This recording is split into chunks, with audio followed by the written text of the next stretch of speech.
2023-এর নভেম্বরের 30 তারিখ। আর আজকে হলো জানুয়ারি মাসের এই মানে মোটামুটি মোরলেস ডিসেম্বর, এই 13 মাস মতো মোটামুটি হয়েছে এই আমার জয়েন। আমার আগে আমার যে মেম্বার সে হচ্ছে আমাদের কলেজেরই ডক্টর বিকাশ কর্মকার, কেমিস্ট্রির অধ্যাপক। তারপর আমার আরেকজন মেম্বার পলাশ, ও এখন 3rd লেভেল অ্যাচিভ করেছে পলাশ। তারপর হচ্ছে শুভ্র, ওর আন্ডারে বি মেম্বার আজকেও সেকেন্ড লেভেল অ্যাচিভ করেছে। তারপর সাথী, বলো টাইটেলটা, ঘোষ, ও 2nd লেভেল অ্যাচিভ করেছে। মোটামুটি টাকা তোলার জন্য ও 1 নম্বর, ও 2nd লেভেল অ্যাচিভ করেছে। তারপর আমার এই যে নন্দিতা, ও 2nd লেভেল, 3rd লেভেল হয়নি এখন। তারপর জামিল, ও তো তোমার তো 2nd লেভেল হয়ে গেছে। হ্যাঁ, সেকেন্ড হয়ে গেছে। এই দাদা এরও 2nd লেভেল, ওরও 2nd হয়ে গেছে, ওদেরও 2nd লেভেল, তোমার মধ্যে 1st লেভেল এখন। এরা মোটামুটি, আর ও রিসেন্ট জয়েন করেছে সায়ন, ও রিসেন্ট করেছে 1 সপ্তাহের মধ্যে জয়েন করেছে। দেখ, সবাইকে ট্রেজারি কমিটিতে স্বাগত। এবারে আমরা এই যে সিস্টেমটাকে এগুচ্ছে বা যেভাবে আমরা এগিয়ে নিয়ে যেতে চাই, সবটা তো আমাদের চাওয়ার উপর ডিপেন্ড করে না। প্রথম একটা সিস্টেমকে এগুতে গেলে প্রথমে দেখতে হবে সিস্টেমটার কী জিনিস, সিস্টেমটার ফিউচার কি আছে, সিস্টেমটার নেগেটিভিটি কি আছে, যেহেতু একটা ফিনান্সিয়াল জিনিস জড়িত এখানে। প্রথম কথা হচ্ছে জিনিস। তারপর আমরা যে সিস্টেমটায় কাজ করছি সেটা মানে পরিষ্কার কথা হচ্ছে এনএফটি বাই সেলের একটা প্রসেস। আমরা একটা ট্রেজার এনএফটি নামক একটা প্ল্যাটফর্ম, যেটা ইউএসএ তৈরি হয়েছে, তার সেই প্ল্যাটফর্মের আন্ডারে কাজ করছি। এবারে এনএফটি কেনা বেচার অনেকগুলো প্ল্যাটফর্ম আছে, আরও বিভিন্ন রকম প্ল্যাটফর্ম আছে। আমরা একটা প্ল্যাটফর্মের আন্ডারে কাজ করছি। মানে সোজা যদি বলি, ধরো আমরা এই যে জিপে ইউজ করি বা ফোনপে ইউজ করি, এটা তো লাইক অ্যাজ এ গেটওয়ে, তাই না? একদিক থেকে তুলি আর একজন এ করে, এটাও আর একটা গেটওয়েরই মতো একটা এনএফটি বিক্রি হচ্ছে, আরেকজন কিনছে, এই ব্যাপার, তাতে আমরা একটা কমিশন পাচ্ছি। কিন্তু আমরা যখন সিস্টেমে মানে লোককে বোঝাতে যাব বা কনভিন্স করাতে যাব, ফার্স্ট ক্রাইটেরিয়া হচ্ছে লোকে বলে, বাবা এনএফটি কী জিনিস, হোয়াট ইজ এনএফটি, এটাই হচ্ছে বেসিক জিনিস। এইটাই বোধহয় আমাদের কাছে ঠিকঠাক পরিষ্কার নেই। মানে যতটুকু শুনে অনেকগুলো আমাদের যেটা মিটিং হয় বা আমি যতটুকু বুঝেছি, মানে এটা ধরো একটা মানে প্রতীকী জিনিস বলতে পারো একটা, মানে ডিজিটাল যে ধরো বিভিন্ন রকম অনেকে পিকচার ড্র করে, কেউ ধরো একটা মিউজিকের কোনো একটা সফট কপি, এই ধরো একটা বেসবল টুর্নামেন্ট হচ্ছে, তার যে বিভিন্ন টিকিটিং সিস্টেম যেগুলো, ওগুলো প্রত্যেকের একটা কোডিং আছে, এনএফটির এমনি নাম মানে ফুল ফর্ম যদি বলো নন ফাঞ্জেবল টোকেন, তাহলে আমাকে জানতে হবে what is fungible token, what is non fungible token, দুটোর মধ্যে ফারাক। মানে সোজা কথা, নন ফাঞ্জেবল টোকেন হলে এটা হবে কি তোমার কী বলবো, ইন্টারচেঞ্জেবল হবে না, মানে ইউনিক কোড থাকবে সোজা কথা। তাহলে যেটা আমরা একটা যে বিক্রি করি, আমরা একটা পিকচারগুলো করি, তো ওটা ধরো একটা কোনো একটা পিকচারের বা কোনো একটা অ্যাসেট, সেটা ডিজিটাল অ্যাসেট হোক, ফিজিক্যাল অ্যাসেটও হতে পারে, সেই অ্যাসেটের একটা ধরো রিপ্রেজেন্টেটিভ ওই পিকচারটা, তার একটা ইউনিক কোড আছে। সেই ইউনিক কোড দিয়ে এবার একজন কিনছে, আরেকজন দিচ্ছে, কেনা বেচা করছে, সেই গেনের আমরা একটা কমিশন পাচ্ছি। এই প্ল্যাটফর্মে আমরা একটা মেম্বার, তাতে আর এই যে এনএফটিটা এটা একটা ব্লকচেন প্রসেসের সঙ্গে অ্যাটাচড হয়ে আছে, মানে blockchain based token that represents a unique asset like a piece of art, digital content or media, এইগুলোকেই রিপ্রেজেন্ট করছে এইটা। তো এইটা দিয়েও আমি ধরো সাধারণ মানুষকে হয়তো বোঝাতে পারবো না ঠিকঠাক করে, সেই জন্য আমরা সোজা কথা একটা বলি যে আমরা একটা ডিজিটাল পিকচারের কেনাবেচা করছি। এবারে বলবে কিনছে কে, এবার এই ডিজিটাল পিকচারের আমাদের এই সিস্টেমে একটা ডিজিটাল পিকচারের মিনিমাম ভ্যালু করেছে ইউএসডি, যেটা ইউএসডিটা হচ্ছে লিকুইড কারেন্সি, ইউএসডিটা হচ্ছে ডিজিটাল কারেন্সি। এই হচ্ছে মিনিমাম একটা পিকচারের দাম 50 ইউএসডি। এবারে কোম্পানির উদ্দেশ্য হচ্ছে এইটা আমাদের যে প্ল্যাটফর্মে চেন প্রসেসে কেউ 50 ইউএসডিতে পিকচারটাকে কিনলো, 60 ইউএসডিতে বিক্রি করলো, যে গেন হলো তার আমি একটা কমিশন পেলাম, কিন্তু সঙ্গে সঙ্গে ওই অ্যাসেটটার দাম হয়ে গেল 60 ইউএসডি। এইরকম করে অ্যাসেটটার দাম ধরো কথার কথা 100 ইউএসডি যখন দাঁড়ালো, সেই অ্যাসেটটা বা যদি ডিজিটাল পিকচারটা বলি আমি, সেটা ধরো সনি কোম্পানিকে বিক্রি করলো, কি জিকে বিক্রি করলো, কি কার্টেল নেটওয়ার্কে দিল, তাহলে কোম্পানির 50 ইউএসডিটির ভ্যালুয়েশনটা দাঁড়ালো 100 ইউএসডিটিতে, দিয়ে বিক্রি করলো, প্লাস এই চেনিং প্রসেসে ও আবার গেন করলো। এই করে শেয়ার বাজারের মতো অনেকটা লাইক অ্যাজ দিস, এই করে দিয়ে বিক্রি করছে। সেই প্ল্যাটফর্মে কোম্পানি গেন যা করার সেই পাচ্ছে, আমরা করছি কি জাস্ট কাজ করার জন্য 2.1% কি 1.8% বিভিন্ন লেভেলে একটা করে কমিশন পাচ্ছে। এই হচ্ছে কথা। কিন্তু এবারে কথা হচ্ছে, এই কি ছবি কেনাবেচা করলে কি সিস্টেম এগিয়ে যাবে নাকি? তাহলে আমার কোম্পানির যেটা উদ্দেশ্য মেন, সেটা হচ্ছে আমার প্ল্যাটফর্মটাকে গ্রো করতে হবে, প্ল্যাটফর্মটাকে বাড়াতে হবে। আর প্ল্যাটফর্মটা বাড়ানোর জন্য তাহলে কী করতে হবে? আমি যখন প্রথম জয়েন করলাম, আমি আছি ফার্স্ট লেভেল। এবারে ফার্স্ট লেভেলে আমি 100 ইউএসডিটি দিয়ে ধরুন তুমি কথায় জয়েন করলাম, দিয়ে কোম্পানির বক্তব্য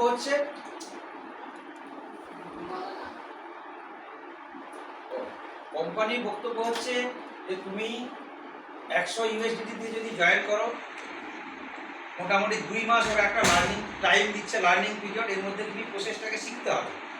এবার এই প্রসেসের মধ্যে তুমি 30% গেন নিয়ে, তার মানে 100 টাকা যদি দাও, 130 টাকা তুমি তুলে নাও। তার মানে কি তোমার আসলও গেল, প্লাস 30% লাভও পেলে। করে তুমি সিস্টেম থেকে তোমার টাকা তুলে দেবে, তাহলে তোমার আর কিছু নেই, তুমি গেনও করে নিয়েছো। কিন্তু তারপরেও তোমার যা অ্যাসেট সিস্টেমে থাকলো, সেই অ্যাসেট দিয়েই তুমি এবারে কাজ করতে হবে। কাজ করবে মানে তুমি ওই ছবি কেনাবেচা করলে তো হবে না। তার যেটা উদ্দেশ্য প্ল্যাটফর্ম গ্রো আপ করা, তুমি সেই কাজটা করবে। দিলে এবারে সিস্টেম অনুযায়ী তুমি ফার্স্ট লেভেল ছিলে, তারপর একটা লেভেল আছে সেকেন্ড লেভেল। সেই সেকেন্ড লেভেলে যাওয়ার জন্য কিছু ক্রাইটেরিয়া আছে, যে মিনিমাম 8 জন মেম্বার হতে হবে। তার মধ্যে তোমার ডাইরেক্ট এই মেম্বার 3 জন, আর বি আর সি মিলে হতে হবে 5 জন। মানে বি আর সি অ্যাটলিস্ট 1, টোটাল 5। এই হলে তুমি সেকেন্ড লেভেলে যাবে। যেই সেকেন্ড লেভেলে যাবে, সঙ্গে সঙ্গে তোমার নিচের লেভেলের যে 22 হবে, তার একটা কমিশনও তুমি পাবে। প্লাস তুমি যেই লোক জয়েন করাচ্ছ, সেখানে একটা কমিশন পাচ্ছ। প্লাস নিজের ছবি কেনা বেচার ভ্যালুটাও পাচ্ছ। ওইখানে যেমন কতগুলো জিনিস আছে দেখবে। একটা হচ্ছে অ্যাক্টিভিটি বলে একটা জিনিস আছে। অ্যাক্টিভিটি মানে কি? তুমি যাকে জয়েন করাচ্ছ তার যা কমিশনটা পাচ্ছ, সেটা হলো তোমার অ্যাক্টিভিটি। তারপর নিজের হচ্ছে যেটা কি বলে রিজার্ভ করছো, যেটা মানে প্রতিদিন তুমি যেটা বিক্রি করছো তার একটা জিনিস। আর একটা হচ্ছে তোমার লেভেল কমিশন। এই আপাতত এই 3 রকম কমিশন আমরা বেনিফিটটা পাচ্ছি। এই 3টে নিয়ে তুমি যত আপার সিস্টেমে যাবে, তখন ওগুলো বেশি বেশি করে আসবে। কিন্তু সবাইকে অ্যাক্টিভ মেম্বার হয়ে কাজ করতে হবে। এবার মেম্বার হয়ে মানে কাজ করতে গেলে তোমাকে তো জিনিসটাকে বুঝতে হবে। আমাদের দেখো এই সিস্টেমে বিভিন্ন রকম ফিনান্সিয়াল প্ল্যান, বিভিন্ন রকম, আমাদের বিশেষ করে ওয়েস্ট বেঙ্গলের কথা বলি এসছে। সেখানে মানুষ অনেকভাবে লুজার হয়েছে, সবাই এটা করতে চায় না। কিন্তু তার জন্য তোমাকে লোকে কনভিন্স করাতে হবে, তোমার পজিটিভিটি কী সেটা বোঝাতে হবে, যে সত্যি এখানে লুজার হওয়ার মতো কিছু নেই। এখানটা দেখো, সত্যি লুজার হওয়ার মতো কিছু নেই। কোনো কোম্পানি বলে না যে তুমি খালি টাকা দিয়ে যাও তাহলে তুমি এইরকম পাবে, জিনিস বিক্রি করো তবে এইরকম পাবে। এখানে এদের প্রথম বক্তব্য হচ্ছে তুমি 2 মাস লার্নিং পিরিয়ড দিচ্ছি, 2 মাস লার্নিং টাইম। এর মধ্যে তুমি কি বলে এডুকেশনটা নাও, সিস্টেমটা কীভাবে কাজ হচ্ছে, প্লাস 30% গেন দিয়ে টাকা তোলো, দিয়ে শিখে নিয়ে তুমি সিস্টেমের মধ্যে থেকে কাজ করো। যদি থাকতে পারো তো থাকো, আর না হলে লিড করে যাবে। পারবে না, সবাই তো পারে না, যে পারবে না যে লিড করে যাবে। সোজা কথা হচ্ছে এটাই। তাহলে আমাদের কাজ সবাইকে মিলে কাজ করতে হবে। এইবারে বলি এইটার সিকিউরিটিটা কী আছে এই সিস্টেমে। এই যে আমরা সিস্টেমটা কাজ করছি, এটা ও আরও ভালো বুঝবে, ও কম্পিউটারের ছেলে। আমাদের যে ব্যাংকে যে আমরা অ্যাকাউন্ট খুলি, যখন ব্যাংকিং ডেটা, ওটা কিন্তু দেখবে একটা আমেরিকান সার্ভার বা কোনো কোথাও একটা জায়গায় থাকে, একটা সিস্টেমে। আর আমাদের এইখানে ডেটাগুলো একটা ব্লক চেনের বিভিন্ন পকেটে পকেটে থাকে। তাহলে কোনো কারণে যদি হ্যাক হয়ে যায়, ব্যাংকিং ডেটা কিন্তু আর থাকে না। বা কোনো ডেটাগুলো যেগুলো একটা সার্ভারে থাকে, সার্ভার যদি হ্যাক হয়ে যায়, এইখানে কোনো একটা জায়গায় হ্যাক হলেও আরেকটা জায়গায় দিয়ে সেটা ফিল আপ হবে। এবার এই ব্লক চেন প্রসেসের একদম সায়েন্স ডিটেল আমিও অতটা ভালো করে জানি না। যতটুকু বুঝেছি বা দেখে দেখে শিখতে হবে। যতটুকু যা বুঝেছি, ওয়েব3 যে এখানে লেখা আছে, ওয়েব3 revenue platform based on the NFT collection. NFT collect করছি, সেল করছি, এই হচ্ছে টোটাল জিনিসটা। অতএব প্রপার লার্নিং নিয়ে এবার উইথড্রয়ের যে প্রসেস, সেই প্রসেসটা প্রপার মেনটেন করতে হবে। এবং দিয়ে যদি আমরা এগিয়ে যেতে পারি, তো সবাই বেনিফিটে নেবো, কেউ লুজার হবে। লুজার তো হওয়ার প্রশ্নই নেই। প্রথমেই তো আমরা গেন করে সিস্টেমটাকে এগিয়ে নিয়ে যাই।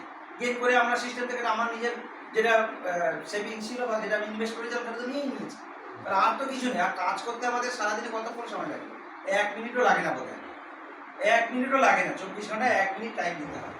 কিন্তু এই শিখে নিয়ে কিন্তু আমরা যেটা অনেকে ভুল করছি, অনেকে এইভাবে জয়েন করাচ্ছি যে এই টাকা দাও, এই পেয়ে যাবে। এইটা ওদের ঠিক প্রসেস নয়, এটা ঠিক প্রসেস ঠিক নয়। হলেও কিন্তু ভালো করে একটু লার্নিং দিয়ে করতে হবে, যে ইদানিং ইউনিভার্সিটি দাও 25,000 টাকা করে পাবে, তাকে কিন্তু কোম্পানি ফায়ার করে দিয়েছে, তার অ্যাকাউন্ট ক্লোজ করে দিয়েছে। এবার যারা কাজ করবে না কোম্পানি নিজে থেকেই তাদের ক্লোজ করে দেবে অ্যাকাউন্ট।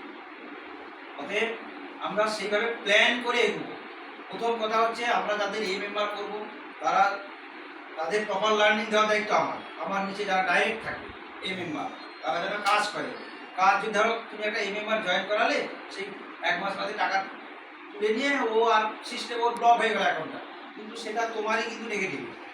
তুমি হয় তাকে বোঝাতে পারো নি, ফার্স্ট ক্রাইটেরিয়া তুমি ওকে বোঝাতে পারো নি, তোমার ডিসক্রেডিট এটা। অতএব সেইভাবে সবাই ইকুয়েশন করেই কাজ করো যে এ মেম্বারটা যেন ভালো হয়। আর প্রথমে না বেশি করে টাকা তুলবে না, যদিও সিস্টেম কোম্পানি এখন দিয়ে দিচ্ছে, অনেক তুলে দিলে হয়তো কেউ 100 দিয়ে 200 তুলে নিচ্ছে, দিয়ে দিচ্ছে, হয়তো ভবিষ্যতে এটা দেবে না, ওরা রেস্ট্রিক্ট করে দেবে যে 30% যেটা বলছে সেটাই হয়তো দেবে বা যাওয়াটা কিছু। অতএব সেই মেনটেন করে সবাই এগো, তাহলে দেখবে ভবিষ্যৎ খুব হবে। প্রত্যেকেই দেখো কেউ কিন্তু লুজার হয়নি, এখানে যারা বসে আছো নতুন মেম্বার কেউ নেই, ও শুধু একদম ফার্স্ট লেভেলে জয়েন করেছে, কয়েকদিন হলো মাত্র। আমি জয়েন করেছি নভেম্বর, 13 মাস বললাম, আমি কম করে 3.5 লাখ টাকা আমি তুলেছি, মানে আমার ডিপোজিট বাদ দিয়ে কম করে 3.5 লাখ টাকা আমি তুলেছি। আমার এ লেভেল বিকাশ, ও হয়তো আমার চেয়ে 10 দিন কি 10 দিন আগে জয়েন করেছে। ও আমার আপার লেভেল, ও কম করে 6 থেকে 6.5 লাখ টাকা তুলেছে, ও 6 লেভেলে আছে। আমি সেটা পারিনি, আমি 4th লেভেলে আছি, পলাশ 3rd লেভেলে আছে, পলাশ নিজেরটা নিজেই করবে। এবারে আমি বলবো প্রত্যেকে নিজে একটা করে একটু করে বলুন অভিজ্ঞতা, তাহলে আমাদের সুবিধা হবে আমাদের এগিয়ে যাওয়া। কার এবং এরপরে ডিসকাস করবো কার কি প্রবলেম হচ্ছে, কীভাবে এগুলো আমরা সবাই মিলে এগোতে পারবো।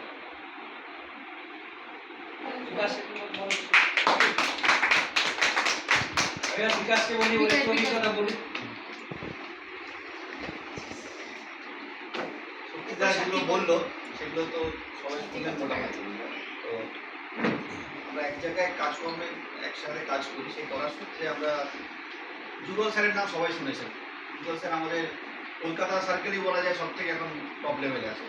তারপর যুগলও আমার বলি, আমরা একসাথেই একই সঙ্গে যাতায়াত করি, আজকেও আমরা একসঙ্গে এলাম। তো কথা সূত্রে আমরা পরিচয় হয়েছিল যে 1 বছর আগে আমরা একটা ট্যুরে গিয়েছিলাম বেড়াতে গিয়ে, সেখানে যুগল এবং তারপরে একটা সনদ স্যার বলে আছে, নাম শুনে কিনা যায় না, সনদ স্যারও আমাকে বলেছেন যে এটা একটা ভালো সিস্টেম আমরা করছি, শুরু করি। তখন যুগল 1.5 বছর হলো, আজ থেকে 1.5 বছর আগে জয়েন করেছে। তো তখন হয়তো 4-5 মাস আগে, 4-5 মাস আগে ও বলেছিল আমাকে, ব্যাপার বললো এটা একটা সিস্টেম আছে, দেখো যদি ভালো করতে পারো। তো প্রথমে যেটা সবারই হয়, নতুন একটা সিস্টেম সম্পর্কে সবাই যেটা দ্বিধাবোধ থাকে যে কী করবো এটা, তারপরে যেটা সবাই যেটা মনের মধ্যে একটা যে ধাক্কা খাওয়ার ব্যাপার আছে, একটা টাকা দিয়ে অনেক আমাদের মধ্যে অনেকে যারা টাকা দিয়ে চোট খেয়েছে, সেটা যে কোনো প্ল্যাটফর্মে হোক না কেন আমরা খেয়েছি, সেই জায়গাটা তো আমরা একটা ভয় ভীতি রয়েছে, আবার একটা নতুন জায়গায় টাকা বিনিয়োগ করবো। সেই জায়গাটা থেকে যা দেখলাম যে আমার সিনিয়র সনত, উনি একজন সিনিয়র প্রফেসর একজন কাজটা করছেন, প্লাস যুগলও রয়েছে। সেই দেখে যুগল আমাদের খুব ক্লোজ ফ্রেন্ড, আমরা একসাথে বহু জায়গায় বেড়াতে যাই এবং আনন্দ করতে সবই আমাদের এতটাই ক্লোজ আমাদের। সেই হিসেবে বন্ধু খাতিরেই ও আমাকে বললো তাহলে জয়েন করে দেখুন, যদি ওনার কিছুদিন করুন। তো সেই কথা বলে আমি করলাম। আমি 30 তারিখ জয়েন করেছি নভেম্বরে, আমি 26 তারিখ জয়েন করেছি, ওই জাস্ট 4 দিনে তফাৎ। আমি আগে জয়েন করলাম, তারপর আমাদের এখানে শক্তিদাও জয়েন করলাম। সেই শুরু জিনিসটাকে আমরা আস্তে আস্তে শেখা শুরু করলাম। তো দেখলাম যতটা সহজ মনে হয়েছিল ব্যাপারটা খুব সহজ নয়, বিশেষ করে টেকনিক্যাল যে পার্টটা সেটা বেশ ডেপথ আছে। জিনিসটা আমরা যেরকম জাস্ট শুধুমাত্র যে 10,000 টাকা দিয়ে জয়েন করো, তোমার কাছে 20,000 টাকা তুলে নাও, এই কনসেপ্ট দিয়ে কিন্তু ব্যাপারটাকে খুব বেশি এগোনো যাবে। এটা যদি আমরা একটু ভালোভাবে না বুঝি, বা সেক্ষেত্রে যেহেতু একটা নেটওয়ার্কিং সিস্টেম, শুধুমাত্র আমার দায়িত্ব আমি যতটুকু বুঝলাম সেটাই নট সাফিসিয়েন্ট, আমাকে আরও ডাউন লেভেলদেরও বোঝাতে হবে সেভাবে, যাতে তারা সঠিকভাবে এগিয়ে নিয়ে যেতে পারে। আর এখানে আমার পারফরমেন্স ইজ নট একমাত্র গুরুত্বপূর্ণ নয়। আমি যদি একজনকে সাপোজ শক্তিতে আমার এ মেম্বার, শক্তিটা কী কাজ করছে এবং শক্তিটা নিচে তারা কী কাজ করছে, তার এফেক্টটা কিন্তু আমার উপরে এসে পড়ে। সো এ মেম্বার কেমন কাজ করছে এবং বি মেম্বার কেমন কাজ করছে, সেটা কিন্তু ইকুয়ালি ইম্পর্টেন্ট। একটা টিমের স্বাস্থ্য ডিপেন্ড করে এ এবং বি মেম্বারের কাজের উপরে। আমার তো বটেই, আমি কি কাজ করছি অ্যাজ ওয়েল এজ আমার এ আর বি মেম্বার। সি মেম্বাররা কী কাজ করছে এটা আমার উপর ডাইরেক্ট এফেক্ট পড়ে না, কারণ সি মেম্বারে যাকে জয়েন করছে আমার ডি। সো ডিটা কিন্তু আমার চেনে যেহেতু আসে না, আমাদের সিস্টেম এবিসি এই 3টে নিয়ে চলতে হয়। সো আমার কাছে সি পর্যন্ত ইম্পর্টেন্ট। সো বি কী কাজ করছে সেটা কিন্তু আমার কাছে গুরুত্বপূর্ণ। এই কারণে আমাদের মানে একটা সবাইকে আমি সাজেশন দিতে পারি যে প্রত্যেকে নিজের নিজের টিমটাকে বুঝুন যে আমার কে এ মেম্বার, তাদের কি একদম নোটিফাই করুন এরা এই মেম্বার, এরা এই বি মেম্বার, প্রত্যেকের সাথে নিজের রিলেশনটা ভালো তৈরি করুন। ফোন করে দরকার হলে কথা বলুন, প্রতিদিন না সম্ভব হলে রেগুলারলি কথা বলুন, তাদেরকে ইন্সপায়ার করুন যে কাজটা কীভাবে এগোচ্ছে, খবর নেওয়া যাচ্ছে যে এই কাজটা করুন এইভাবে, তাহলে হয়তো ভালো হবে। তো তাদেরকে ছেড়ে দেওয়া যাবে না, তাদেরকেও বুস্ট আপ করতে হবে যে তোমরা কাজটা এইভাবে এগিয়ে চলো, তাহলে তোমরা এগোলে আমিও এগোবো, সবাই ইকুয়ালি এগোবো। এইভাবে একা এগোলে তো কেউ পারবে না। সেখানে যেহেতু এবিসি তিনটেই সমানভাবে ভূমিকা রয়েছে, আমার যে কাজ অনেকে হয়তো করছে না তার জন্য ফায়ার্ড হয়ে যাচ্ছে, সেই এফেক্ট আমার উপরে এসে পড়ছে। ফর এক্সাম্পল আমি বলি, আমি যে বললো 6 লেভেল অ্যাচিভার ছিল, আজ দুপুর পর্যন্ত আমি 6 লেভেল অ্যাচিভার ছিল, এই মুহূর্তে আমি দেখছি আমি 5th লেভেল হয়ে গেছি। এক্সাম্পল দিচ্ছি কেন কি, যে আমার নিচে কোনো একটি মেম্বার, সে এ মেম্বারই, কে এখন আমি এখন ডিটেক্ট করতে পারিনি, কোনো একজন এ মেম্বার ফায়ার্ড হয়েছে এই সিস্টেম থেকে, সে বেরিয়ে গেছে। কে হয়েছে সেটা আমার এখন এই মুহূর্তে 34 জন এ মেম্বার, হওয়ার কথা ছিল 35টা এ, আর যেটা ক্রাইটেরিয়া 35টা এ আর 180টা বিসি, এগুলো হলে 6 লেভেল অ্যাচিভ, এবং তার সঙ্গে 30,000 ওয়ালেট ব্যালেন্স। সেগুলো সবই আমার হয়ে গিয়েছিল। আমি আজ 19 ডিসেম্বর মনে পড়ে, ওই দিন আমার জন্মদিন ছিল, সেই দিনই আমি অ্যাচিভ করেছিলাম 6 লেভেল। আজ হয়ে গেল 1 মাস প্রায়, এরপরে আমি ডিমোশন হলাম আজকে, কোনো একটি মেম্বার ফায়ার্ড হয়েছে। তাহলে এটা কিন্তু আমাদের কাছে একটা এক্সাম্পল যে আমি একটা জায়গায় পৌঁছে যাওয়া মানে এটা স্ট্যাগনেন্ট বা সেটা আমার স্টেবল পজিশন নয়, আমাকে কিন্তু সেই জায়গায় ধরে রাখতে হবে। সো এখানে ইকুয়ালি কাজ করা, আমার প্রতি মুহূর্তে কাজ করে যেতে হবে। এখানে সিস্টেমই তাই, আমি যে একটা লেভেল অ্যাচিভ করা মানে আমি হয়ে গেছে, আমার জায়গাটা পৌঁছে গেছি, আমি আর কিছু করবো না, তাহলে কিন্তু আমাকে ইয়ে হতে হবে। সেখানে আমার খুশি থাকার জায়গাই নেই, কারণ আমাকে প্রত্যেকটা মুহূর্তে এগিয়ে যেতে হবে, চ্যালেঞ্জ প্রত্যেকটা মুহূর্তে। আবার কি, যখন অ্যাম্বাসাডার কেউ যদি হয়ে যায়, অ্যাম্বাসাডার মানে তার 75টা এ মেম্বার, 75 টোটাল মেম্বার, সেখানে অ্যাম্বাসাডার 1 স্টার, এগুলো 1 স্টার 2 স্টার করে 5 স্টার পর্যন্ত অ্যাম্বাসাডার আছে, depending on the number of members. তো সেখানে আমি ধরুন ওইখানে যে পৌঁছালাম, তখন আমার চ্যালেঞ্জ আরও বেড়ে যায়, কারণ আমাকে তখন প্রত্যেক মাসে মাসে টার্গেট দেওয়া হয় যে তুমি আজ থেকে শুরু করলে মাসের শেষ পর্যন্ত তুমি 35% তোমার গোল দেখাতে হবে। মানে সাপোজ আমার যদি ওই মুহূর্তে 100টা মেম্বার থাকে, 35% মানে 135টা মেম্বার আমাকে মাসের শেষে করতে হবে। মানে 35টা মেম্বার করা কিন্তু বিজি ব্যাপার নয়। তো সেই জায়গাটা যদি করতে হয় এবং স্যালারি নিতে হয়, এখানে স্যালারি সিস্টেমটা একটা আছে যে শুধুমাত্র নিজের যে এইটাতে গেন করছি তাই না, অনেকগুলো গেনিং জায়গা আছে। একটু আমার রিজার্ভেশন একটা ইনকামের প্রসেস, দেন একটু লেভেল ওঠার পর স্টেক করার একটা ভালো প্রসেস, ওপর দিকে লেভেল উঠলে কিন্তু স্টেকিংটাই তখন একমাত্র প্রসেস ইয়ে হয়ে দাঁড়ায় গেনিংয়ের, তখন রিজার্ভেশন খুব কমে যায়। আমারও তো মাসে একটা করে রিজার্ভেশন হয়, মাসে একটা করে। প্রথম লেভেলে 20-25টা ইজিলি হয়ে যায়, তারপরে ধরুন আস্তে আস্তে 10টা 12টা 15টা অ্যাভারেজ এরকম, সেটাও কিন্তু কাজের উপর ডিপেন্ড করে আপনি কীরকম কাজ করছেন। যদি ভালো কাজ করেন তাহলে মাসে 15টা অ্যাভারেজ ধরে রাখতে পারেন, সেখান থেকে আরও 10টা, এই করতে করতে মাসে আমি 5th লেভেলে যখন পৌঁছালাম তখন আমি ধরে রাখতাম মাসে 4টে করে হবে, তাই হতো 4টে কি 5টা। কিন্তু ওই লেভেলে 5th লেভেলে ব্যালেন্স থাকতে হতো মোটামুটি 10,000 হলে 5th লেভেল থাকে, এবং 10,000-এর যদি একটা মিস হয়, 10,000-এর 3.5% মানে মোটামুটি 400-450 করে একটা করে ভ্যালু পেতাম। তো 400-450 একদিন খারাপ নয়, ধরে নিই 500 অ্যাভারেজ, 4টে যদি সেল হয় আমার 2,000, তো এক মাসে 2,000 গেইন করেছি, মানে ভালো এটা, ঠিক আছে। তো সেই হিসেবে পুষিয়ে যায়, যথেষ্ট 2,000 যদি গেইন করি একটা মাসে, এই করে করে এগোতে থাকি। যখন 6 লেভেল অ্যাচিভ করবো, এখন পর্যন্ত একটা দিনই আমি 6 লেভেলে আমি পেয়েছি, তখন পেয়েছি $1,300 পেয়েছি একদিন। $1,300 একদিনই সেল হচ্ছে, একদিন 1,300 পেয়েছি, তারপর আর হয়নি আমার। এবার 6 লেভেলে ডাউন হয়ে গেছি, এখন আর হবেই না। যাই হোক, সেটা আবার চেষ্টা করছি, আবার সেটাকে নিজেকে উপরে নিয়ে যাওয়া করতে হবে। চ্যালেঞ্জ, এটা প্রত্যেককেই চ্যালেঞ্জটা নিতে হবে যাতে আমার নিজের জায়গাটা ধরে রাখতে পারি। তো এইভাবে প্রতি মুহূর্তে আমাদের এই চ্যালেঞ্জটা নিতে হবে যাতে আমরা, এটা স্ট্রাগল ফর এক্সিস্টেন্সই বলা যায়, কারণ আমাদের ফায়ার্ড হয়ে যাওয়ার যে কোনো মুহূর্তে সম্ভাবনা রয়েছে। আমার যদি ডাউনলাইন কাজ না করে আমি ফায়ার্ড হয়ে যেতে পারি, শুধুমাত্র আমি কি কাজ করছি সেটা কিন্তু ম্যাটার করে না। অনেকেই বলে যে আমি শুধু এ মেম্বার করে যাচ্ছি, আমার কোনো দরকার নেই, সেটা কিন্তু সে ভুল ভাবছে। তার ক্ষেত্রে এর স্বাস্থ্য ভালো হলো, বিসির স্বাস্থ্য ভালো নয়। আমার একজন এরকম, আমার একজন মেম্বার আছেন যিনি, তার 10টা এ, বিসি হচ্ছে 6টা। সে বলছে আমি একাই কাজ করে যাচ্ছি, কিন্তু আমি তার ভুলটা ধরিয়ে দিলাম। কালকে মিটিং হয়েছিল যে তুমি 6টা মাত্র বিসি করেছো, 10টা তোমার এ, তুমি একাই দৌড়লে হবে, তোমাকে টিমটাকে নিয়ে দৌড়তে হবে, সবাইকে নিয়ে তোমাকে বুস্ট করতে হবে, তুমি কাজটা করো। যারা এ মেম্বার তাদের সঙ্গে সমানভাবে বসে যে মিটিংগুলো না, ঘরোয়া মিটিংটা খুব ইম্পর্টেন্ট।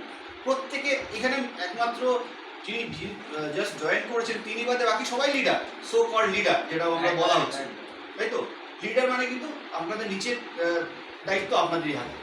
তো সেইটা নিজেদেরই বসতে হবে, ঘরোয়া মিটিং করুন, নিজেরা বসে বসে সবার সঙ্গে আলোচনা করুন যে কীভাবে কাজটাকে প্ল্যানিং করে এগোনো যায়। এটা কিন্তু আর বোঝানোর জায়গাটা কিন্তু খুব একটা ভাইটাল জায়গা, যেটা শক্তিদা বোঝান খুব ভালো করে, যে জায়গাটা কীভাবে মানুষকে কনভিন্স করবো, এই জায়গাটা ভীষণ ইম্পর্ট্যান্ট। টেকনিক্যাল পার্ট শুধুমাত্র ভার্বাল নয়, এবং কাজটা শেখা। এবং কাজটা শেখা এখানে তিনটে মেন কাজ। এক হচ্ছে জয়েনিং কাজটা আমরা এখানে সবাই জানি, একটা লিঙ্ক দিয়ে শেয়ার করবো, সেটা দিয়ে সাইন আপ করবো, সাইন আপ করে সাকসেস দেখাবে, অ্যাপটা ডাউনলোড করবো, সেখানে লগ ইন করবো, তারপর ডিপোজিট অ্যাড্রেসটা একজনকে পাঠাবো, যে আমাদের রিচার্জ করে দেবে। এটা হয়ে গেল প্রথম কাজটা। দ্বিতীয় কাজ হচ্ছে অথেন্টিকেটার, আমাদের করা, অথেন্টিকেটারটাকে বাইন্ড করা, এবং সবথেকে ভাইটাল কাজ যেটা, যেখানে টাকাটা উঠবে সেই ওয়ালেটটা বা এক্সচেঞ্জ ওয়ালেটটা সেটার সঙ্গে বাইন্ড করা, এটাই সবথেকে গুরুত্বপূর্ণ কাজ।